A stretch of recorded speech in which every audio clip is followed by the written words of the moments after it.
नमस्कार मंडळी, तुम्हा सर्वांचं आपल्या श्री महालक्ष्मी या चॅनेलमध्ये खूप खूप स्वागत आहे. तर मित्रांनो, गुरुवारी गुरुपौर्णिमा, गुरु लीलामृत पारायणाचं साप्ताहिक पारायण तुम्हाला करायचं आहे आणि हे केल्यामुळे स्वामींची कायम कृपा तुमच्यावरती राहते. या कालावधीत अखंड लाभ तुम्हाला होत असतात आणि अनेक चमत्कार देखील तुम्हाला बघायला भेटू शकतात. पौर्णिमेच्या निमित्ताने गुरु लीलामृताचे साप्ताहिक पद्धतीने पारायण करणे अत्यंत शुभ मानलं जातं. पण ते शक्य नसेल तर तुम्ही तुमच्या घरामध्ये देखील गुरु लीलामृताचं पारायण तुम्हाला करायचं आहे. ते तुम्हाला पूर्ण फलदायी ठरू शकते. स्वामींची अबाधित कृपा तुमच्याला प्राप्त होऊ शकते. असे म्हटले जाते, गुरुपौर्णिमा ही फक्त आध्यात्मिक धार्मिक गुरूंना वंदन नसून या निमित्ताने शिक्षण, लेखन, चित्रकला, मूर्तिकला, गायन, वादन इत्यादी सांस्कृतिक क्षेत्र इत्यादी सर्व क्षेत्रातील गुरूंबद्दल कृतज्ञता व्यक्त करण्याचा हा दिवस असतो. प्राचीन काळापासून हिंदू धर्मात साजरा होणारा हा टीचर्स डेच आहे. कोट्यावधी भाविक प्रत्यक्ष दत्तावतार अक्कलकोट स्वामी समर्थ महाराज यांना गुरु मानतात. त्यांच्याच प्रेरणेने जीवनात वाटचाल करत असतात. स्वामींची कृपा कायम असावी असे प्रत्येकाला वाटत असते आणि त्यासाठी स्वामी सेवा आणि कृतज्ञता म्हणून गुरुपौर्णिमेनिमित्त गुरु लीलामृताचं पारायण तुम्हाला करायचं आहे.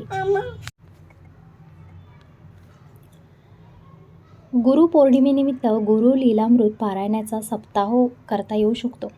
तुम्ही या पारायणाची कधीही सुरुवात करू शकतो. भिवू नकोस, मी तुझ्या पाठीशी आहे, असं अशक्य शक्य करतील स्वामी. या कालावधीत शुभाशीर्वाद आपल्याला प्राप्त होत असतात आणि आपण प्रत्येकजण स्वामींवरती विश्वास ठेवून हे सगळं करायला पाहिजे. तेव्हा स्वामींच्या ज्या काही लीला आहेत त्या आपल्याला अनुभवता येत असतात. दत्तावतार स्वामी समर्थ महाराज असंख्यांचे श्रद्धास्थान आहेत. स्वामींची महती सांगावी तेवढी कमीच आहे. स्वामी समर्थ महाराजांच्या संदर्भात अनेक ग्रंथ संपदा, श्लोक, मंत्र भरपूर काही आहे. आपण ते पाठ करून किंवा ते बोलून आपण स्वामींची कृपा आपल्यावरती करून घेऊ शकतो. सारामृत हे अतिशय प्रभावशाली ग्रंथ मानला गेलेला आहे. त्याचे नित्य नियमाने पारायण केल्यास तत्काळ फळ मिळू शकते अशी अनेक भाविकांची श्रद्धाही आहे आणि अनेकांचे तसे अनुभव देखील आहेत. स्वामींच्या लीलांचे वर्णन ज्या ग्रंथात आहे तो म्हणजे श्री गुरु लीलामृत. 10 जुलै 2025 रोजी गुरुपौर्णिमा आहे. 9 जुलै 2025 रोजी मध्यरात्री 1:26 आषाढ पौर्णिमेला प्रारंभ होणार असून 10 जुलै 2025 रोजी उत्तर रात्री 2:06 आषाढ पौर्णिमा समाप्त होणार आहे. गुरुवारी गुरुपौर्णिमा येत असल्याने या दिवशी महत्त्व अनेक पटीने वाढलेले आहे. गुरु लीलामृताचे महत्त्व पद्धतीने पारायण करायचे असल्यास गुरुपौर्णिमेला पारायणाची सांगता व्हावी अशा प्रकारे नियोजन करणे आवश्यक आहे. शुक्रवार 4 जुलै 2000 रोजी गुरु लीलामृत पारायणाची सुरुवात तुम्हाला करावी लागेल. 4 जुलै ते 10 जुलै या 7 दिवसामध्ये गुरु लीलामृत सप्ताह पूर्ण होऊ शकतो. गुरु लीलामृत पारायण कसे करावे आणि कशी पद्धत आहे हे मी आता पुढे सांगत आहे. गुरु लीलामृत पारायण शक्यतो सकाळी करावे. सकाळी स्नानादी कार्य झाल्यावरती नित्याची देवपूजा करायची आहे. गुरु लीलामृत पारायणाची वेळ निश्चित करायची आहे. शुद्ध वस्त्र नेसावी, मस्तकी गंध लावावे, कुलदेवता, इष्टदेवता, गुरुदेव आणि श्री स्वामी समर्थ यांचं स्मरण करायचं आहे.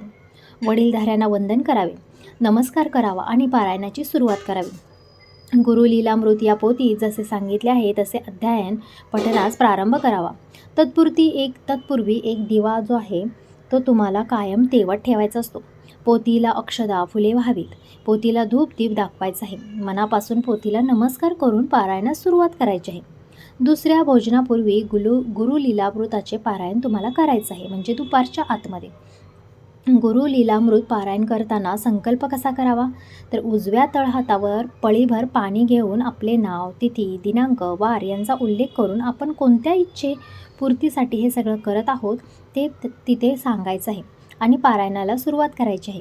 हे स्वामींना सांगून आपण संकल्प आपला करायचा आहे. तो उद्देश सफल व्हावा म्हणून श्रींनी प्रार्थना करायची आहे आणि गुरु लीलामृत पारायण सप्ताह करताना कोणतीही समस्या, अडचण येऊ नये, सप्ताहात निर्विघ्नपणे पार पडावा यासाठी स्वामींना मनापासून प्रार्थना करायची आहे. हे झाल्यावर पळीभर हातात घेतलेले पाणी ताम्हणात तुम्हाला सोडायचं आहे आणि ते निर्मल्य आणि पाणी नंतर तुळशीत तुम्हाला टाकायचं आहे. गुरु लीलामृत पारायण करताना अशी तुम्हाला तयारी आता करायची आहे. पारायणामध्ये एक चौरंग, वस्त्र, स्वामींची मूर्ती असेल, फोटो असेल, रांगोळी तुम्हाला काढायची आहे, समई लावायची आहे, गंध, पुष्प, धूप, दीप आणि नैवेद्य या पंचोपकाराने स्वामींची पूजा तुम्हाला करायची आहे.